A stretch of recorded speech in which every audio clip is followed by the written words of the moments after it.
Assalamualaikum warahmatullahi wabarakatuh. Kepada Pak Guntur Cahyono sebagai dosen pengampu mata kuliah pengembangan kurikulum yang saya hormati, tak lupa juga kepada teman-teman saya yang saya sayangi.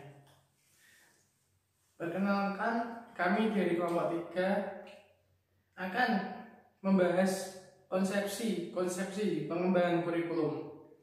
Kelompok kami yang beranggotakan Fira Fajri, saya sendiri Aldo Rabi Muslim, Maharani, Wibi Yulistiana, dan Isnaini Nurulya. Pertama akan saya jelaskan tentang pengertian pengembangan kurikulum. Kurikulum merupakan rencana atau bahasan pengajaran sehingga arah kegiatan pendidikan menjadi jelas dan tentang. Pengembangan adalah kegiatan untuk menghasilkan sesuatu. Pengembangan kurikulum pada hakikatnya merupakan pengembangan komponen-komponen kurikulum yang membentuk kurikulum itu sendiri, meliputi tujuan, metode, peserta didik, media, lingkungan, sumber belajar, dan yang lainnya. Oke, itu materi pertama. Materi berikutnya akan disampaikan oleh teman saya. Terima kasih. Selanjutnya saya akan sedikit menjelaskan poin B tentang landasan pengembangan kurikulum dalam meningkatkan kualitas pembelajaran. Menurut Dimyati dan Mujiono, ada 4 landasan pengembangan kurikulum. Yang pertama, landasan filosofis. Di dalam landasan ini, kita dapat mengetahui apa itu pendidikan, bagaimana proses pendidikan itu terjadi, dan mengapa pendidikan itu terjadi. Untuk landasan yang kedua yaitu landasan psikologis. Setiap manusia tidak lepas dari unsur-unsur psikologis, dan dengan pendidikan, manusia akan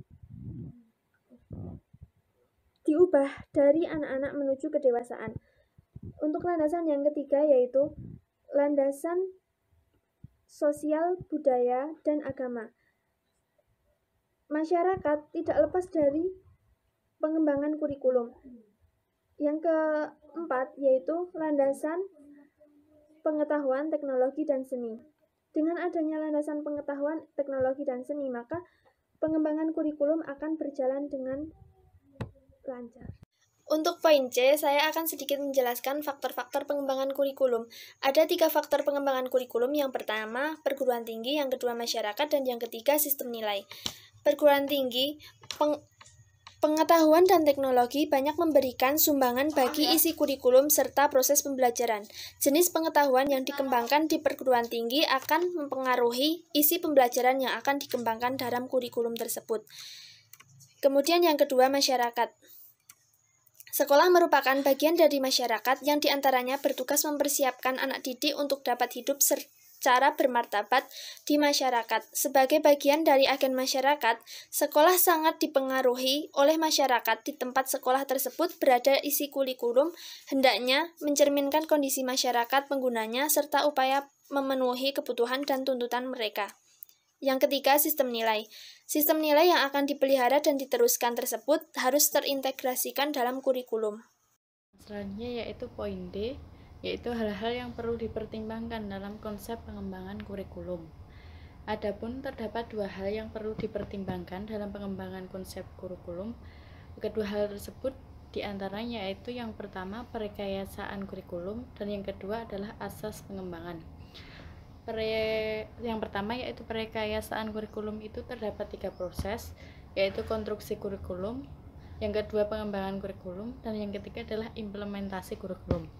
Nah, konstruksi kurikulum itu adalah proses pembuatan keputusan yang menentukan rancangan dari kurikulum yang akan dibuat. Nah, kalau pengembangan yang kedua yaitu pengembangan kurikulum itu adalah prosedur pelaksanaan pembuatan kurikulum.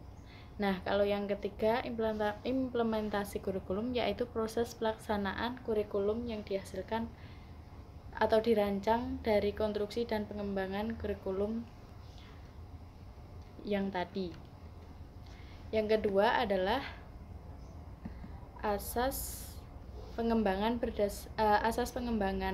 kurikulum itu terdapat beberapa, di antaranya yaitu dalam mengembangkan suatu kurikulum harus memuat asas keimanan dan ketakwaan terhadap Tuhan Yang Maha Esa, asas demokrasi Pancasila, asas keadilan dan pemerataan pendidikan, asas keseimbangan, keserasian dan keterpaduan, asas hukum yang berlaku, asas kemandirian dan pembentukan manusia mandiri, asas nilai-nilai kejuangan bangsa, dan yang terakhir adalah asas pemanfaatan, pengembangan, penciptaan ilmu pengetahuan dan teknologi. Selanjutnya yaitu poin E yang menjelaskan mengenai konsepsi-konsepsi pengembangan kurikulum pendidikan agama Islam. Nah, pendekatan pengembangan kurikulum itu berdasarkan pada model konsep kurikulum terbagi menjadi 4, yaitu yang pertama aliran pendidikan klasik. Aliran pendidikan klasik menggunakan model konsep kurikulum subjek akademis. Nah, yang B itu aliran pendidikan pribadi. Aliran pendidikan ini memakai model konsep kurikulum humanistik. Dan yang C yaitu aliran pendidikan teknologi. Aliran pendidikan ini menggunakan model konsep kurikulum teknologis. Nah, yang terakhir atau yang D itu aliran pendidikan interaksionis. Aliran pendidikan ini memakai konsep kurikulum rekonstruksi sosial. Adalah poin F, yaitu mengenai mengembangkan konsepsi kurikulum pendidikan Islam.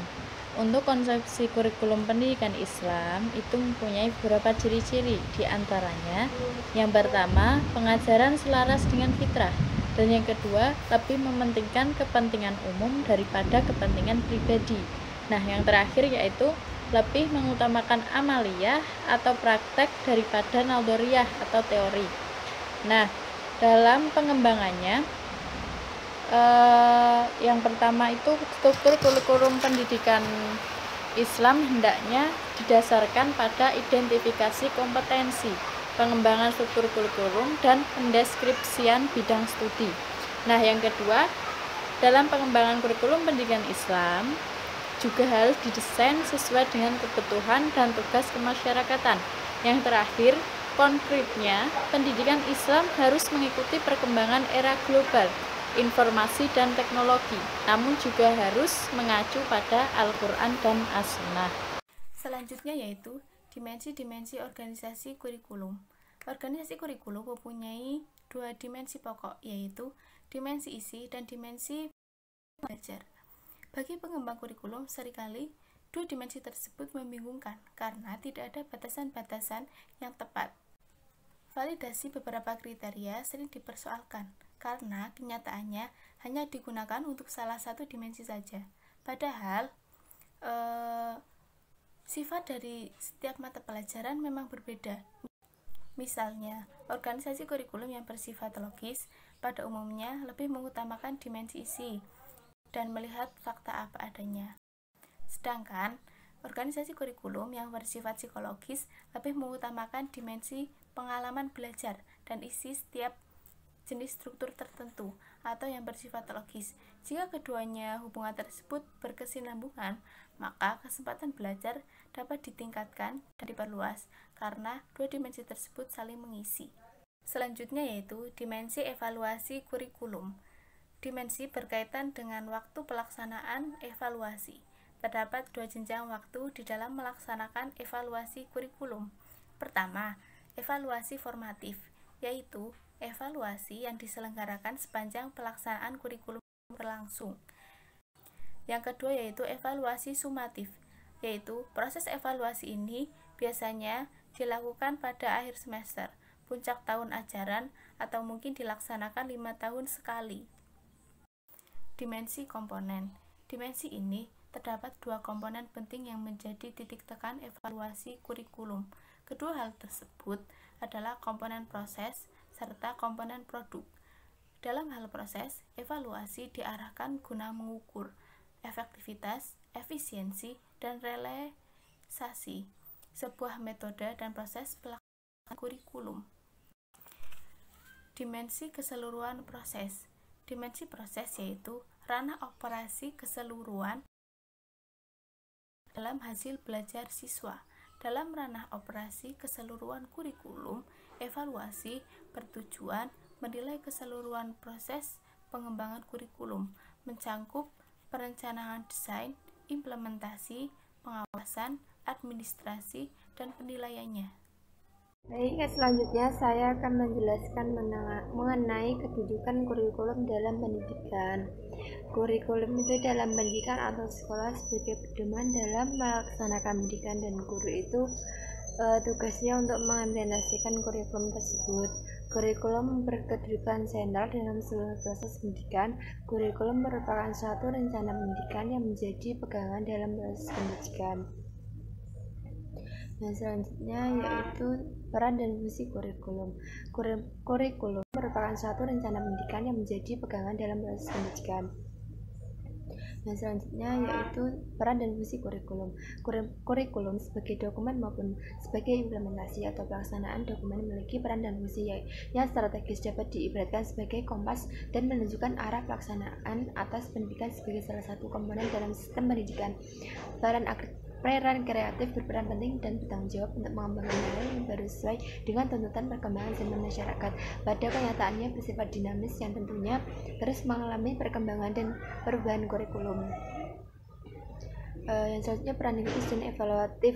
Kurikulum juga berperan untuk menyeleksi nilai dan budaya yang perlu dipertahankan dan nilai atau budaya baru yang dibutuhkan peserta didik.